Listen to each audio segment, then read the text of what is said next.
So the next topic we are going to discuss about the Born-Oppenheimer approximation. This is an very important approximation in terms of quantum mechanical treatment for a molecular system. And this Born-Oppenheimer approximation we have encountered in a earlier study of spectroscopy. And if we look at a molecular system, then a molecular system composed of a large number of electrons and uh, two or more numbers of nuclei.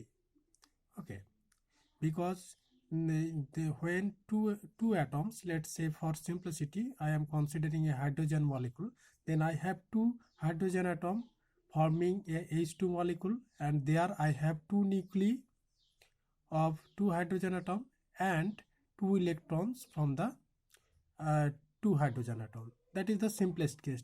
If we go from hydrogen to higher atomic number elements, then we have noticed that the molecules formed by those type of elements are became very complex in terms of number of electrons and number of nuclei.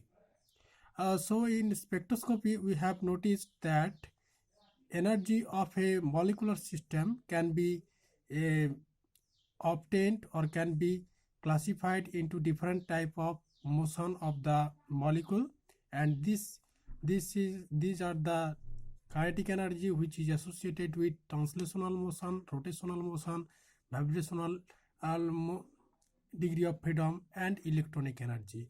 And the Born-Oppenheimer approximation, at that time we have noticed that it tells that we can and find out the total energy of a molecular system by combining all these 3-4 types of energy terms, and this energy are independent of one each other. That means one translational energy is independent of rotational is independent of vibrational, and vibrational is independent of electronic energy of a molecular system. So if I want to understand the energy of a molecular system, I have to solve the Schrodinger equation for this molecular system. Now we have solved Schrodinger equation for hydrogen atom, which contains one electron and one protons. Then we have reduced this problem to a single body problem considering reduced mass concept, and similarly we have solution for rigid rotator. Similarly we have solution for our simple harmonic motion. In every case we have maximum two particles, and we have transformed this two particle system to a single particle system by considering center of mass and the reduced mass concept. But in a molecular system you have a number of electrons and number of protons or number of nuclei.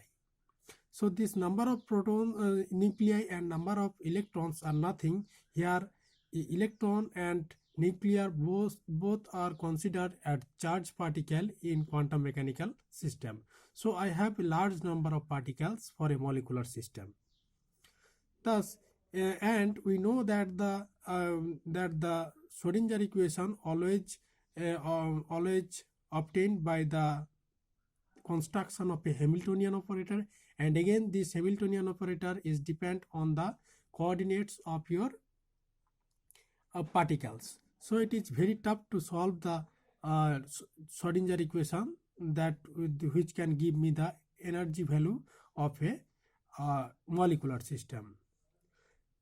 In order to solve this problem, Max Born, a physicist, and Robert Oppenheimer, a chemist, proposed an approximation method which is known as Born-Oppenheimer approximation, and this approximation is proposed by them after the year 1926. That is, in 1927 this Max Born and Robert Oppenheimer proposed their famous approximation method to calculate the molecular energy of a molecular system. And this is just after a year of Schrodinger discovered the Schrödinger equation model for hydrogen atom. After the solution for hydrogen atom, they have just reported this approximation method. And if you look at this, whatever I want to clarify you, that if I consider a HCl molecule, then I have 2 nuclei and 18 electrons. So my system is dependent on 20 coordinates, 20 particles, and each particle is described by 3 coordinates. So I have to consider 60 coordinates. That means my Hamiltonian will contain at least 60 differential terms, which is very tough to solve. Similarly, when I am going to more and more complex number of nuclei, then I will notice that type of problem are coming. And this type of problem can be simplified using the approximation method, and this approximation method is proposed by Max Born and Robert Oppenheimer. So the Born-Oppenheimer approximation is based on is a approximation method which gives us a way to solve the Schrödinger equation for a molecular system. So if I write the time-independent Schrödinger equation for a molecular system, which is in absence of any external field, because we consider external field when in spectroscopy, because in spectroscopy we always perturb the system using a external electromagnetic field. So we are not talking about this. We are talking about the system in the absence of a external field, and then the time independent Schrödinger equation will looks like H cap psi equal to E psi. E is the total energy of the system. Now my Hamiltonian operator H cap is depend on the kinetic energy of all particles, that is electrons, nucleus, and everything, and it will be summed with the potential energy of all the particles. Here particles means nucleus and your electrons, or you can say nuclei and electron. So the molecular Hamiltonian, this potential energy can be, it does not contain any differential term, but this term, kinetic energy term, which is a Laplacian operator, that is del square. Del square is nothing, this is the differential term. So I have a large number of differential term in this first part. So it is very difficult to solve, and it is so how can I separate the molecular Hamiltonian into two parts? That is, I have particles, two types of particle in my system. One is electron and another is nuclear. So the first, the way to solve this problem is to separate this energy into two type of independent energy system, or two type of particle system. One is electronic energy, which is depend on the electronic energy which is depend on the electronic motion, and nuclear motion energy, which is depend on the motion of a nucleus. This type of thing we study in spectroscopy, where we don't have a constant nucleus. We can make the nuclear are moving like in vibrational spectroscopy. So we forgot about this, and in the electronic energy we have studied in quantum chemistry. So the central conjunction of these two types of things is the electronic spectroscopy. Okay, that is for your information. Now, if I have a molecular system where n is the number of nuclei and small n, capital N is the number of nuclei and small n is the number of electrons present in the system. Whatever I have told you, that is for HCl the number of nuclei is 2 and number of electrons will be 17 plus 1, 18. Like we are considering for hydrogen, that is 2 protons which are forming 2 nuclei and 2 electrons which are coming from 2 hydrogen atoms. Similarly, if I take C60 molecule, fullerene, Buckminster fullerene or fullerene, that have a 60 carbon nuclei, and each carbon have 6 electrons, so the number of electrons I will have 360. Again, if I want to represent the position of a particle in a three-dimensional system, then the each nucleus will have 3 coordinates. We require 3 coordinates to represent their position. Similarly, each electrons need 3 coordinates x, y, z to represent the position of one electron. So for hydrogen that will be 12. For C60, that is Buckminster fullerene or fullerene, that will be 1260 coordinates. That is a huge number.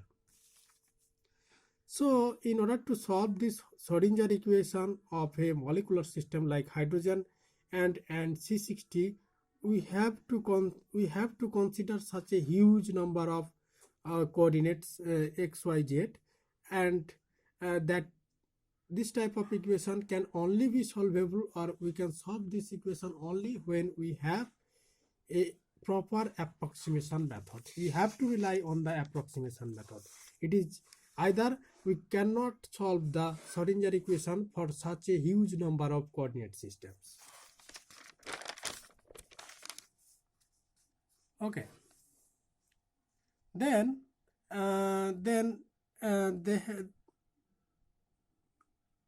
we can focus on the wave function of a molecular system.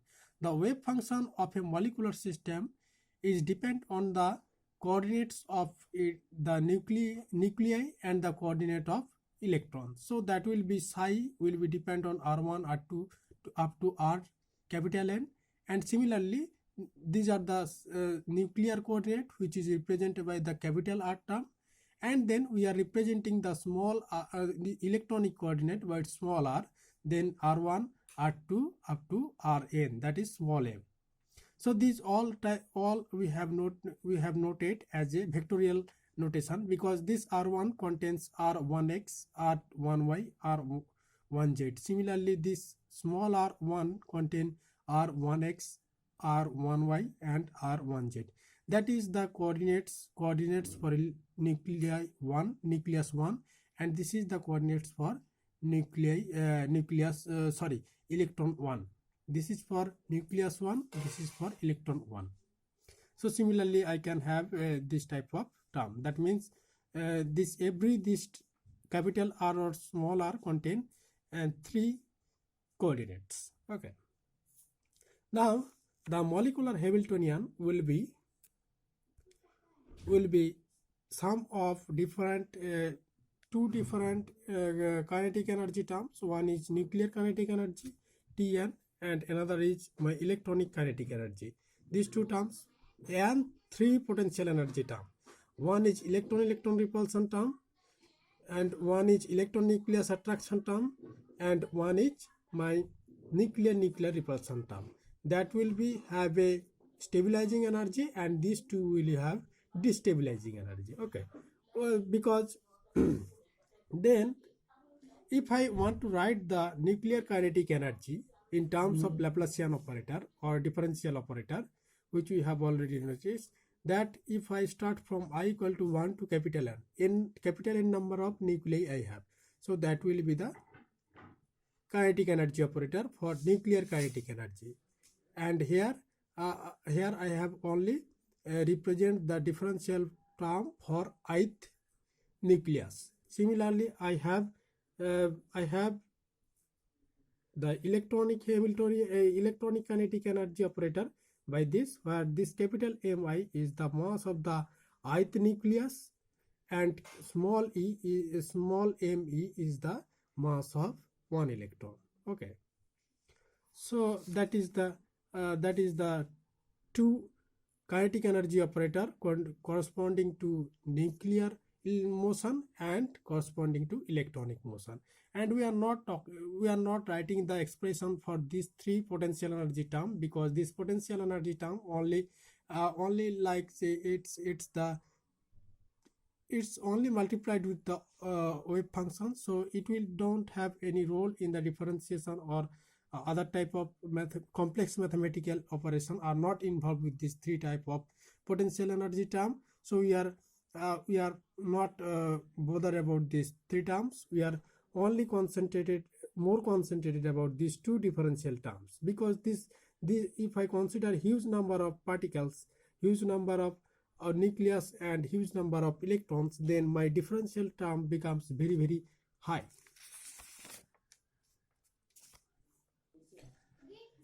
Now, in order to solve this Schrodinger equation for a molecular system, we have to consider the Born-Oppenheimer approximation. According to Born-Oppenheimer, they have proposed their approximation in two steps. Number one, first step is the representation of total wave function of the molecular system, which we have already noticed like this, which is depend on both the coordinates of nuclei and the electrons. That can be represented in two different wave function. One is electronic wave function, which is depend on the electronic coordinates as well as the nuclei coordinates, and that will be multiplied by the wave function which is corresponding to the nuclear wave function, which is known as nuclear wave function, and that is only depend on the nuclear coordinate. Okay, so this psi is the electronic wave function, and psi nu is the nuclear wave function of the molecular system. So now one can raise question why electronic wave function is depend on both the coordinates of nuclei and the electrons. Okay, in order to understand this, we have to go to the basic understanding how a molecular bond is formed. If I say hydrogen and chlorine molecule atoms are separated in a large distance, there will be no interaction between these two, and then the electronic clouds of each atom is localized on their atoms and they are not interacting. Now when they become close to one each other, a distance will come. The internuclear distance will such that they will form the molecule. In this case, the electron cloud for or electronic wave function for hydrogen is restricted to the hydrogen atom, and here it is restricted to the chlorine atom. But in case of HCl molecule, it is just delocalized.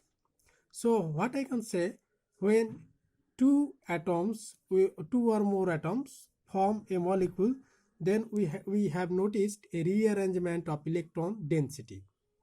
Again, we know that the electron density is equal to mod psi square, that is wave function square is the electron density. So one can say that when two atoms are going to form a molecule, then if the electron density, character of electron density in these two systems are different. So I can say that there is a modification of wave function when two atoms are going from its atomic state to form a molecule or a diatomic molecule. So the electronic function, so the electron density depends on both the electrons coordinate and nuclear coordinate, because both the nuclei, here I have the position of nuclei are different, but when it form a molecule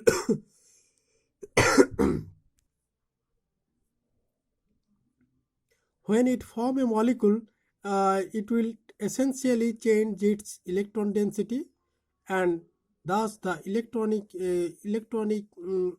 and this only possible when these two nucleus are sufficient close enough. That is, my electron density here is depend on the wave function of the system, that is my nuclear coordinate and electronic coordinate. when they form a molecule, then also my nuclear coordinates are changed and my electronic coordinate also changed. So what I can say, the electron density is depend on both the position of electron and nucleus. So we consider that electronic function, wave function for electron, that is electronic wave function, is depend on both the electrons and nuclei. Okay, because if nucleus are not moving, then there is no question of making the bond between two atoms.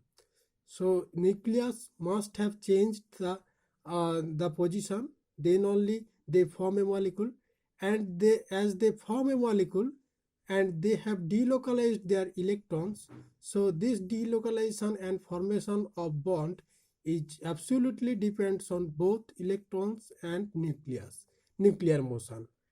So the electron density which we have noticed in the molecule is also dependent on the nuclear coordinate and the electronic coordinate.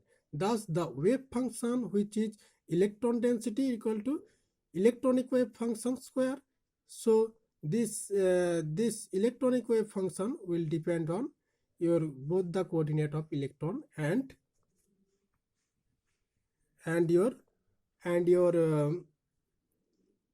nuclei coordinate. Okay, so that is the case, that is clear for the electron, psi electron.